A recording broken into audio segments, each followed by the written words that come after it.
ഈശോ മിശിഹായ്ക്ക് സ്തുതിയായിരിക്കട്ടെ. സങ്കീർത്തനങ്ങൾ 118 അധ്യായം 7 തിരുവചനം.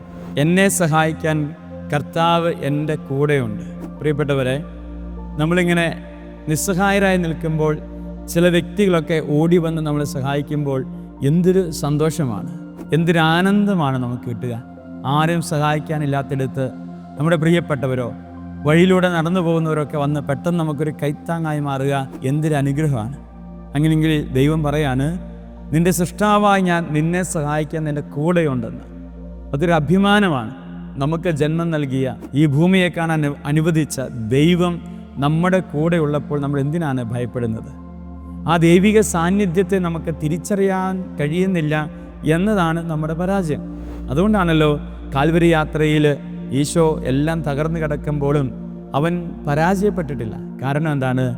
പിതാവ്, അപ്പൻ അവൻ്റെ കൈപിടിച്ചിരുന്നു, അവനെ സഹായിക്കാൻ അവൻ്റെ കൂടെ ഉണ്ടായിരുന്നു. മരണം അതൊരു അനുഗ്രഹമാക്കി മാറ്റുവാൻ അപ്പൻ്റെ സഹായം മകന് ലഭിച്ചതുകൊണ്ടാണ് ആ കാൽവരി യാത്ര പൂർത്തിയാക്കാൻ മകനെ സഹായിച്ചത്. ഈ ജീവിതയാത്രയും പൂർത്തിയാക്കപ്പെടണമെങ്കിൽ ദൈവിക സാന്നിധ്യം നമുക്ക് ആവശ്യമാണ്.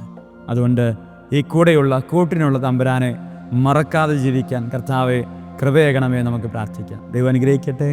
ആമേൻ.